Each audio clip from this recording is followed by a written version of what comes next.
Sir నేను ఒకటే చెప్పదలుచుకున్నా. సెంట్రల్ నియోజకవర్గానికి శాసనసభ్యులుగా మల్లాది విష్ణు ఎమ్మెల్యేగా 2 సార్లు చేశారు. తన ఉనికిని కాపాడుకోవడం కోసం నేనేదో ప్రజలు కనిపించాలని ఒక ధర్నా పెట్టాడు. ఆ ధర్నా ఎక్కడ పెట్టాలి? ధర్నా చౌక్లో ఇచ్చారు. మాకు ప్రతిపక్షాలు ఉన్నప్పుడు కూడా మమ్మల్ని ఎక్కడ చేసుకోమన్నారు? ధర్నా చౌక్లో చేసుకోమన్నారు. మరి ఈరోజు ప్రజలకు ఏదో నేను కనిపించాలి, మమేకం అవ్వాలని చెప్పేసి అక్కడ ప్రెసిడెంట్లో ధర్నా పెట్టారు. అది ఏంటి, జనాలు కనపడదాం అనుకున్నాడు. అది జనాలు కాస్త సమస్యగా మారింది. ఆ సమస్య ఎలా వెళ్ళింది? ఆ సమస్య మా ఎమ్మెల్యే గారు బోండా ఉమేశ్వరరావు దాకా వచ్చిందనమాట. ఏంటి ఇక్కడ ట్రాఫిక్ జాము, జనాలు ఇబ్బంది పడుతున్నారు సార్ అని అంటే, మమ్మల్ని మీరు వెళ్ళండి అని మాకు ఆదేశాలు ఇచ్చారు ఎమ్మెల్యే గారు బోండా ఉమేశ్వరరావు. మేము వెళ్ళి చూడగా మీరు వెళ్ళి ఇక్కడ కాదండి ధర్నా చౌక్లో చేసుకోండి అని చెప్తే మా మీద వాళ్ళు గుడ్లు, టమాటాలు, వాటర్ బాటిల్ మా మీద వాళ్ళ లేడీస్ ఒక అదేంటంటే ఫైర్ బ్యాండ్, ఆ ఫైర్ బ్యాండ్ నేర్చుకున్న బ్యాండ్ వాళ్ళు ఏంటంటే ఆ గొడ్ల పార్టీ వాళ్ళు మా మీద మహిళల మీద విరుచుకుపడ్డారు.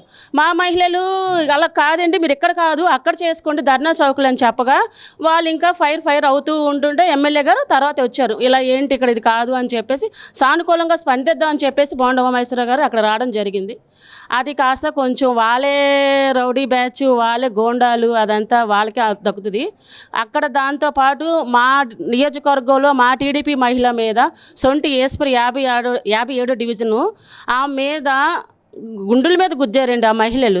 గుద్దగా అక్కడ పక్క నేను నామ పట్టుకుందాం అని చెప్పేసి నేను పట్టుకోవడానికి వెళ్తే నేను కూడా పడిపోయాను. తర్వాత తనని హాస్పిటల్లో జాయిన్ చేసి ట్రీట్మెంట్ తీసుకోవాల్సిన అవసరం వచ్చింది. చూడండి నేను ఆ ప్రజల్ని ఆలోచించవలసిందిగా కోరుచున్నాను. దాడి చేశారంట సార్, రాజ్యాంగపరంగా ఆందోళన చేస్తుంటే ఒకేసారిగా రౌడీ ముఖాంతో దాడి చేశారు. వాటర్ బాటిల్, కోడిగుడ్డు, టమాటా వేసారు. బ్రాహ్మణులు కదంట.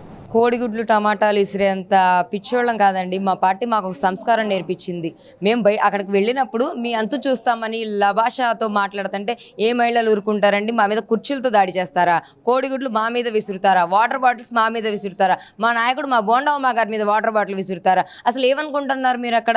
అలా మీరు గంజాయి తాగేసి మహిళలు కూడా తాగేసి వచ్చి మా మహిళల మీద దాడి చేస్తూ ఉంటే ఇంకా మేము చూస్తూ ఊరుకుంటారా? ఇంకా మల్లాది విష్ణు అంత గొడవ జరుగుతుంది, అక్కడ 2 గంటలు కూర్చోవాల్సిన అవసరం ఏంటండి? గత 5 సంవత్సరాల్లో వాళ్ళు ఏం చేశారండి? అప్పుడు ఆ కరోనా టైంలో ఇదే టీచర్స్ని వాళ్ళు ఎక్కడ పెట్టారు మీకు తెలియదా? ఎక్కడ పెట్టారండి? వాళ్ళు బార్ల దగ్గర కాపలా కాశారు. ఇలాంటి వాళ్ళు ఇప్పుడు వాళ్ళకేదో 8 నెలల కింద జరిగిన మెగా డిఎస్సి గురించి ఇప్పుడు వీళ్ళు రిలే నిరాదీక్షలు చేయాల్సినంత అవసరం ఏంటండి? నారా లోకేష్ గారు రాజీనామా చేసేంత వరకు ఆందోళన చేస్తూ ఉన్నారు స్టేట్ వైడ్. అసలు మీరెవరండి చెప్పడానికి? మిమ్మల్ని 11 సీట్లలో కూర్చోబెట్టారు. ఆయన్ని ప్రజలు మద్దతుగా బాగా చేస్తున్నారు ఐటీ మినిస్టర్ గారు అని చెప్పి ఆయన చేసే పనులని హుందాగా చేసుకెళ్తున్నారు. మీలాగా పిచ్చి పిచ్చి తరహాల్లో మీలాగా డ్యాన్సులు వేసే వాళ్ళకి, కోడి గుడ్డు పెట్టలేదు ఇంకా పొదగలేదు అని చెప్పి నా కొడుకులకి, ఇలాంటి వాళ్ళకి కాదు కదా. పనిచేసే నాయకులు ఉన్నారు మా తెలుగుదేశం పార్టీలో. ఆయన చేయడం ఏంటండి? మాకు అర్థం కావట్లే. నా పేరు షేక్ పర్వీన్, మైనార్టీ మహిళా నాయకురాల్ని. నిన్న జరిగిన విషయం అయితే చాలా అసలు ఘోర ప్రమాదకరం అండి. మేము వెళ్తూ ఉంటే ఏంటి ట్రాఫిక్ అని చూస్తే ఆ ట్రాఫిక్ అక్కడ జనమంతా ఉండిపోయారు. అయినా మల్లాది సిట్టింగ్ ఎమ్మెల్యే అప్పుడు చేశారు. గత ప్రభుత్వంలో ఎమ్మెల్యేగా 2 సార్లు, మాజీగా ఎమ్మెల్యేగా 2 సార్లు చేశారు. ఆయనకు అర్థం అవ్వాలి కదండి, ధర్నా ఎక్కడ పెట్టాలో ఎక్కడ పెట్టకూడదో, ఏ ప్లేస్లో పెట్టాలనేది ఆయనకి తెలియాలి కదా. ధర్నా చౌక్లో పెడతారు కానీ ఇళ్లల్లో, వాకిళ్ళలో, రోడ్డుల్లో ఎవరైనా పెడతారండి అసలు ధర్నా? అసలు బుద్ధి ఉందో లేదో ఆయనకి తెలియట్లా, అసలు ఏం అర్థం కావట్లా. ఆయన వెనకాల ఉన్న ఇంకా కార్యకర్తలు వాళ్ళైతే అసలు గంజాయి తాగి విజృంభించేస్తూ లేడీస్ని అని చూడకుండా పైన పడి వాళ్ళు బాటిళ్ళు విసిరడం, గుడ్డు టమాటాలు ఇవన్నీ విసిరింది ఎవరు కాదండి, వాళ్ళే విసిరా. కళ్ళతో మేము అక్కడ చూసాం. ఒక మైనార్టీ మహిళలని కూడా చూడకుండా అక్కడ బురకాలు లాగేసి ఆ బురకా దాన్ని బయటికి లాగండి, బయటికి తీయండి, ఎంత గలీజ్ మాటలతో మాట్లాడుతున్నారు వాళ్ళు. అసలు చూడలేక మేము అసలు ఎంత ఇబ్బంది పెట్టారో. గత ప్రభుత్వంలో వాళ్ళ హయాంలో ఉన్నప్పుడు మమ్మల్ని ఎంత టార్చర్ చేశారనేది అది మాకు తెలుసండి బాధ. ఎందుకంటే నిన్న బయటకు వచ్చిన తర్వాత మేము గత ప్రభుత్వంలో పడిన ఆ బాధలు మేము తెలుసుకుని బయటకు వచ్చి నిన్న ఆయన చేసిన పనికి ఇంకా మేము ఆగకుండా మాకు ఇంకా 2 సంవత్సరాల వరకు మేము వెయిట్ చేసామండి. వీళ్ళు ఇంకా విజృంభిస్తే ఎట్లా అండి? భరిస్తారా ఎవరైనా? అది కాక గంజాయి బ్యాచ్ లేడీస్ తాగి విపరీతంగా మా మీద పడేశారు. వాళ్ళు నిన్న ప్రెస్ మీట్ పెట్టారు. అసలు ఏం మాట్లాడుతున్నారు? వెల్లంపల్లి ఏం మాట్లాడుతున్నారు? దేవినేని అవినాష్ ఏం మాట్లాడుతున్నా? మా డివిజన్లో ఉన్న మన ఎమ్మెల్సీ రుహుల్లా ఉన్నాడు. వాళ్ళందరూ ఎక్కడికి పోయారు వీళ్ళ ప్రెస్ మీట్ పెట్టడానికి? ఆ రోజు ఆ టైంలో 3 గంటలు అక్కడ అట్లాగే ఆడపిల్లలు ప్రతి ఒక్క ఆడబిడ్డ అక్కడే నిలిచి ఉన్నారు 3 గంటల దాకా. మరి వాళ్ళు ముగ్గురు ఎక్కడికి వెళ్ళిపోయారు? ఆ రోజు రావచ్చుగా, నిన్న రావచ్చుగా, నుంచోవచ్చుగా, ప్రెస్ మీట్లు పెట్టి అసలు గలీజ్గా మాట్లాడుతున్నారు వీళ్ళు.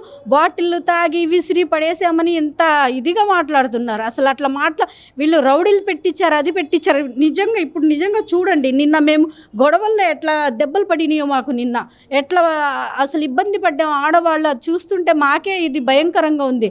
అట్లాంటి రాజకీయాలు చేయడం మాకు చేత కాదండి. మా బోండా ఉమామహేశ్వరరావు కేవలం మంచిగా మనం వర్క్ చేయాలనేదే మమ్మల్ని నేర్పించారు, కానీ ఇట్లా రాజకీయాలు గంజాయి బ్యాచ్ లాగా ఎగబడి మమ్మల్ని ఎప్పుడు నేర్పించలేదు. అది కూడా మా నారా లోకేష్, ముఖ్యమంత్రి నారా లోకేష్ గారు అలా చంద్రబాబు నాయుడు గారి జోలికి వస్తే మాత్రము, మా బోండా ఉమామహేశ్వరరావు జోలికి వస్తే మాత్రం ఇంట్లో కూర్చున్న ప్రతి ఒక్క కార్యకర్త అయినా బయటకు వచ్చి మాత్రం తరిమి కొట్టిద్దని నేను ఖండిస్తున్నా. ప్రశాంతంగా ఆందోళన చేస్తుంటే ఒకేసారి రౌడీ ముఖంతో వచ్చి మా టెంట్ మీద దాడి చేశారని చెప్తారు వైసీపీ వాళ్ళు. చెత్త మాటలు మాట్లాడుతున్నా. నిన్న లైవ్లో చూస్తున్నారు అందరూ. ఇంటి మీదకి వచ్చి దాడి చేయడానికి ఎవరు ఇంటి మీదకి వెళ్ళారండి? వాళ్ళు టెంట్ దగ్గరకు వచ్చి దాడి చేశారంటున్నారు. ఎవరు టెంట్ దగ్గరికి మేము వెళ్ళామా? రోడ్డు మీద పెడితే టెంట్ అసలు అది అందరికీ తెలిసిన రూల్సే. మీరు వైసీపీ గవర్నమెంట్లో ఉన్నప్పుడు మీరు ఎమ్మెల్యేలుగా చేసిన వాళ్ళే, మీకు తెలియదా ఆ రూల్స్? తెలిసి చేశారా, తెలియకుండా చేశారా? కావాలని గూండాల్లాగా రోడ్డు మొత్తం ట్రాఫిక్ ఆపిపోయి ధర్నాలు ఎక్కడ చేసుకుంటారు? ధర్నా చౌక్లో చేసుకుంటారు. అది అడగడానికి వెళ్తే మా మీద వాళ్ళే ఎదురు తిరిగి పడ్డారు. మరి టెంట్ లాగారు, అది చేయడానికి అక్కడ కనిపిస్తుంది కదా, వాళ్ళకి తెలీదా? అంటే ఒక బ్రాహ్మణ నాయకుడి మీద మీరు కోడిగుడ్లు టమాటాలు వేసారంటారు, టీడీపీలు వేసారంటారు. ఆ బ్రాహ్మణ నాయకుడు కోడిగుడ్డు టమాటాలు వేసా అని చెప్తున్నారు. ఆ బ్రాహ్మణ నాయకుడు ఆయనే వెళ్తున్నప్పుడు ఒక ఎమ్మెల్యేగా 2 సార్లు ఎమ్మెల్యే చేశారు. ఆయన లేడీస్కి ఇట్లా ఏళ్ళు చూపితే వెళ్తున్నాడు ఆయన. మీరు చూశారు కదా, లెవెల్లో ఆయన చూశారు. ఒక ఎమ్మెల్యే సిట్టింగ్లో అప్పుడు 2 సార్లు చేసినప్పుడు ఆయన లేడీస్కి ఇట్లా ఏళ్ళు చూపించొచ్చండి ఎమ్మెల్యేగా చేసినప్పుడు. మరి ఆయన చేస్తున్న పద్ధతి ఏంటి మేము అడుగుతున్నాం? ఆయన చేస్తున్న పద్ధతి ఏంటి ఎమ్మెల్యేగా ఉండి? మరి ఆయన ఇట్లా ఏళ్ళు చూపిస్తే వాళ్ళ కార్యకర్తలు ఏం చేస్తారండి? ఏళ్ళు చూపించారని చెప్పి మీరు కోడిగుడ్లు టమాటాలు వేసారా? మేము ఎప్పుడు కోడిగుడ్డలు టమాటాలు అసలు వేయలేదు. మీరు సాక్షిగా చూపించాలనుకుంటే ఇప్పుడు డిఎస్సి అదే ప్రచారం చేస్తుంది, దానే డిఎస్సి ఎట్లా వీళ్ళు అబాధం ప్రచారం చేసి మన నారా లోకేష్ గారిని మీరు పదవి దిగాలి అని చెప్తున్నారు. మీరేంటది? అది ధర్నా ఎందుకు పెట్టాలి? మీరు నిరూపించండి.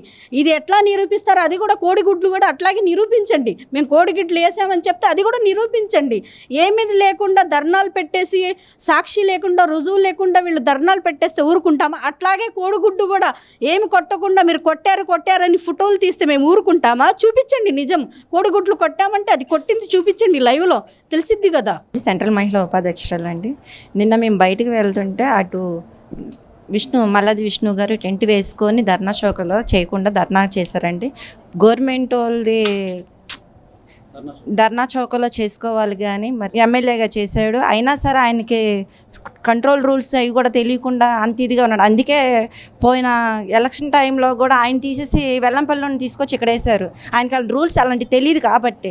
ఇప్పుడు మేమేంటండి ఇలాగ ఇక్కడ చేస్తున్నారు, మీకు రూల్స్ లేకుండా మరి పోలీసుల వారి దగ్గర మీరు పర్మిషన్ లెటర్ తీసుకురాకుండా ఎన్ని చేస్తున్నారు, ఇది ఎక్కడి వరకు కరెక్ట్ అంటే నీకెందుకు అని అసభ్యంగా మాట్లాడే వ్యక్తులను పక్కన పెట్టుకొని రౌడీ బ్యాచ్, జగన్మోహన్ రెడ్డి గొడ్ల బ్యాచ్, వీళ్ళందరూ ఇక్కడే ఉండి పేటీఎం బ్యాచ్ మొత్తం కలిపి ఆడ మహిళల దాని మీద ఎలా పడితే అలాగేసి నా శారీ చింపేసి చెప్పుకోలేని చేట గీతలు పడి నేను ఎంతో ఇబ్బందిగా ఇదయ్యి మా ఎమ్మెల్యే గారికి ఫోన్ చేసి, సార్ ఇలాగ ఇబ్బంది చేశారు, ఇలా కొట్టారు, ఇలా చేస్తే మా 10 మంది ఆడవాళ్ళని పిలిపించుకొని మా అమ్మగారిని ఏంటి మీరు అంటే వాళ్ళే పీకేసుకొని అది పడిపోతుంటే ఆ మనుషుల మీద మా వాళ్ళు పట్టుకుంటే మేము పీకేసామని చెప్పి అలాగా తప్పుడు ప్రచారం చేస్తున్నారండి. మీరే వాళ్ళ మీద దాడి చేశారని చెప్తున్నారు. మీరేమో మీ చీర చించేసారని మీరు చెప్తున్నారు. మా దగ్గర మేము తగిలిన దెబ్బలు మాకు తెలుసు, మా దగ్గర వీడియోస్ ఉంటాయి. వాళ్ళ దగ్గర మేము కనుక కొట్టామంటే ఆ వీడియోస్ తీయమని చెప్పండి, అలాగే మేము తీస్తాము. మేము ఎలా చేయాలో మాకు క్రమశిక్షణ నేర్పించారు చంద్రబాబు నాయుడు గారు కానీ, లోకేష్ గారు కానీ, నరేంద్ర మోడీ గారు కానీ, పవన్ కళ్యాణ్ కానీ, ఉమా గారు కానీ మా సెంట్రల్ నియోజకవర్గంలో ఎవరితో ఎలా బిహేవ్ చేయాలని చెప్పి క్రమశిక్షణ అన్నట్టు మాకు ఇది పాటించమని చెప్పి ఎప్పటి నుంచో చెప్తారండి. మేము పార్టీ అధికారంలో ఉన్నా మేము క్రమశిక్షణలోనే ఉన్నాం, పార్టీ అధికారం లేకపోయినా క్రమశిక్షణలో ఉన్నాం. ఈ గొడ్డల ప్రభుత్వం ఉన్న వాళ్ళు, పార్టీ వాళ్ళు అసలు ఈ క్రమశిక్షణ అనేది మాత్రం ఏదీ లేదు. ఎటువంటి ఆడపిల్లలతో ఏం మాట్లాడుతున్నామా, జెంట్స్తో ఏం మాట్లాడుతున్నామా అని విశిక్షణ లేకుండా ఇది అవుతున్నారు.